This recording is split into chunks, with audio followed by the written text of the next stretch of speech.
Ok, dobro. Evo, ajde, ja ću kratki uvod, ti se opusti i uživaj. Znači ovako. Da vi vidite koja je ovo pobjeda. Evo recimo, ja kad vidim nju, kad vidim njenog partnera, kad vidim kćer, kad vidim mamu, ja vam ne mogu objasniti, prosti, to što ja malo hodam, to pere me duhi. Tako da, znači ja vam ne mogu objasniti koja je to pobjeda. Znači ja, kad vidim nju, njega i njih, to mi je ogromna pobjeda. To je pobjeda nad pobjedama. To je ono veličanstvena pobjeda. Znači to je čudo. Sad ćete čuti. Znači, na Pagu ovoga ljeta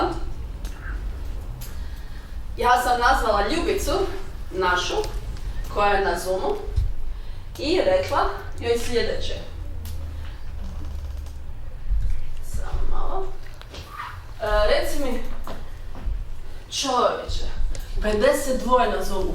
To je rekord. Bili smo 47 sati 52.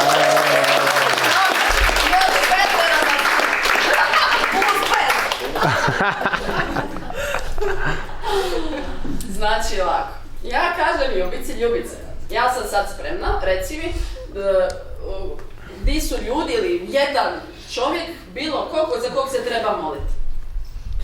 Naša Ljubica inače primila po polaganju mojih ruku trenutno iscjeljenje od hernije diska. I digla se tako, pala je u duhu ko što je Milka tako pala, digla se isto nova žena. Nova žena, znači primila trenutno iscjeljenje od hernije diska. Ona vam imala oštećena koljena, diskove oštećene i gurala je kolica. Nakon jedne molitve digla se nova žena i sad je u zajednici. Tu je bilo dosta borbe, ali sad je u zajednici.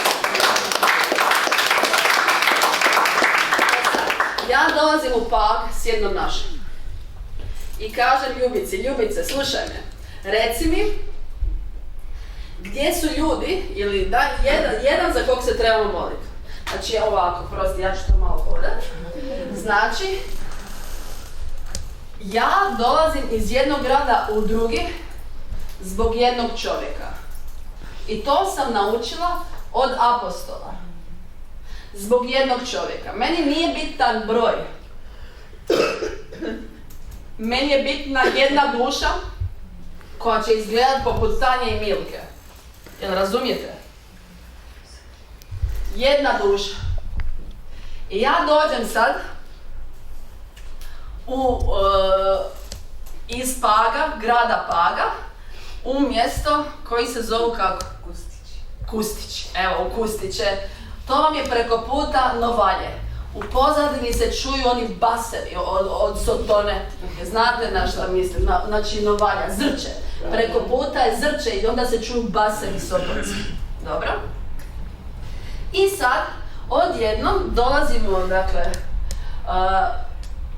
jedna naša i ja dolazimo sad u te Kustiće i sad očekujemo Ljubicu i još jednog čovjeka, dvoje. A ono tamo njih 6. Ja gledam šta je ovo sad, ili 7, ja više ne znam, bilo 6, 7, tu negdje.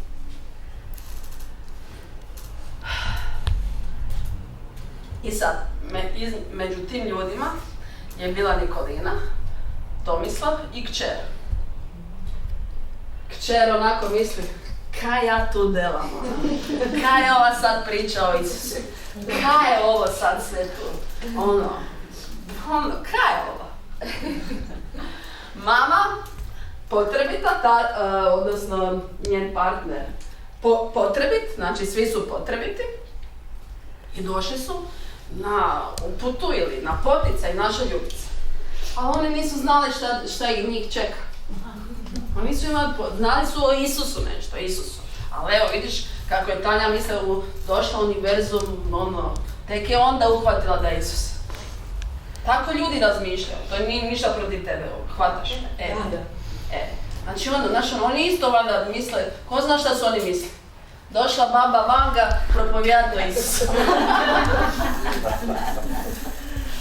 Malo to ja, zbog atmosfere. I sad oni došli i došao jedan gospodin Čeh. S nama je bio Čeh. Znači, to je sin od vlasnika te vile. Tata, oprosti. Tata od vlasnika vile. Koji je imao oštećen kuk i jedva je došao sa štakom. I on je došao jer mu je bila dijagnoza rak pluća. I još to oštećene noge, kukovi i tako. A on ne razumije hrvatski. I on je samo došao i rekao je da neće ići sa njegovima na večeru, nego da on hoće, jer je on čuo da je Ljubica, kako je Ljubica primila iscjeljenje i spasenje, on je čuo da će doći Ivana koja moli za ljude i ljudi se iscijeljuju u ime Isusova. On ne razumije hrvatski, to mi je jasno. Znači, i sad imamo Čeha, imamo njih, ne mogu se sjetiti ko je još bio. Ja mislim da je bila još jedna žena. Susjeda, ok. I sad, uglavnom, nakon nekog vremena, kad su dobili poruku o križu, odjednom se spušta sila Duha Svetog, odjednom ona prima trenutno iscjeljenje, primaju spasenje, svi skupa primili spasenje.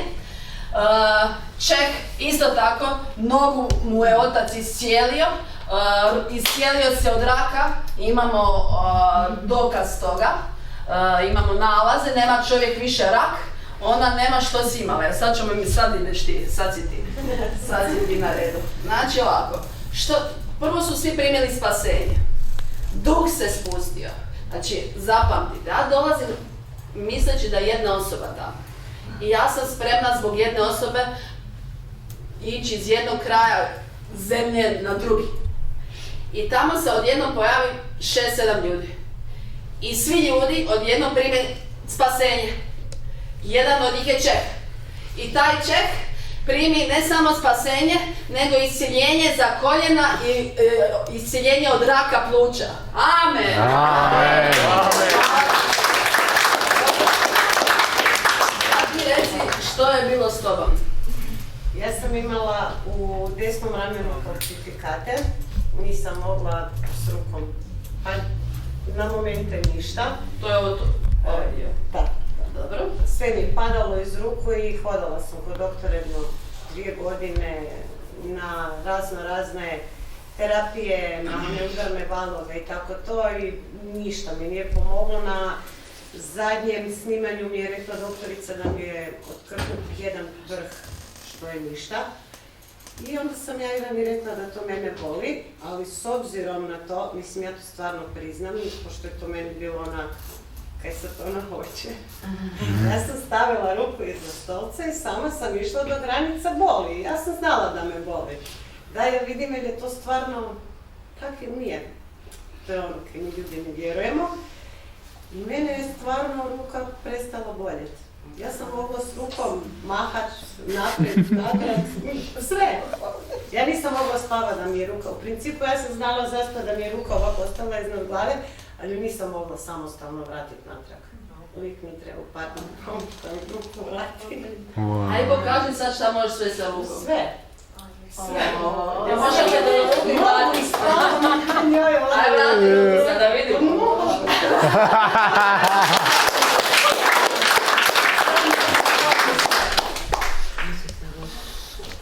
Sad možeš sve. Da, mogu sve. Znači ona je primila trenutno iscjeljenje, to se zove kalcifikat. Da. Je tako?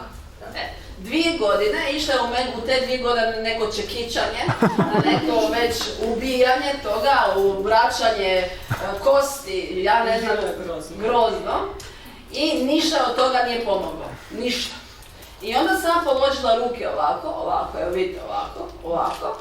I onda sam rekla ramenu što da čini, kostima da se vrate u božanski red, da bol nestane. Ja nisam znala uopće da se radi o kalcifikatu, nisam znala ništa. Znači to je okoštavanje, tako? To je bilo neka vrsta okoštavanja. I ona je primila trenutno iscjeljenje. Znači momentalno je ona mogla micat ruku. Ali pazite, ona dolazi kao nevjerni Toma. Ona dolazi kao ono, ko je sad ovo? Ono, šta ja sad tu uopće radim?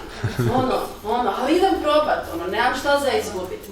I od tad, ona i partner, evo sad i kćer, znači, na svakom su Zoomu, sad su mamu doveli, znači, od tad jednostavno žele biti dio ovog Isusa koji pomaže, koji iscijeljuje. Oni jednostavno su puni zahvalnosti, to se vidi na njima. Znači oni ne mogu se ponašati ko da nije to primila, ko da nije primila iscijeljenje. Razumijete? Oni jednostavno dolaze, žele biti dio toga, jer doživjela je na svojoj koži što je Isus po mojoj molitvi njoj napravio. To nju muči. Ona nije mogla zbog toga raditi normalno. Razumijete? Ona se osjećala defektno zbog toga, je li istina? Da, naravno. Nisam mogla ništa. Mislim, bilo je dana kad nisam mogla ništa. Ne znam, uzela bi čašu, samo bi mi ispala iz ruke. Bilo normalno. Znači, Isus kroz kalcifikat je došao do njenog srca. Amen. Bravo. Što se još u međuvremenu unutar tebe promijenilo? Eto, što bi rekla da si ili drugačija, oslobođenija, mirnija, jer se još osim te fizičke anomalije koja se trenutno iscijelila, kako bi opisala svoje stanje u kratkim crtama od tog trenutka do danas? Jesi već kako bi opisala? Pa vrlo jednostavno, ko da sam to nova ja. Amen.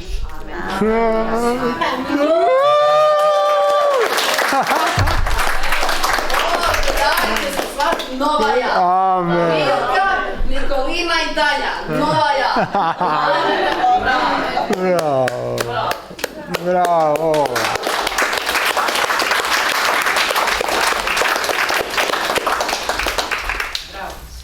Bravo.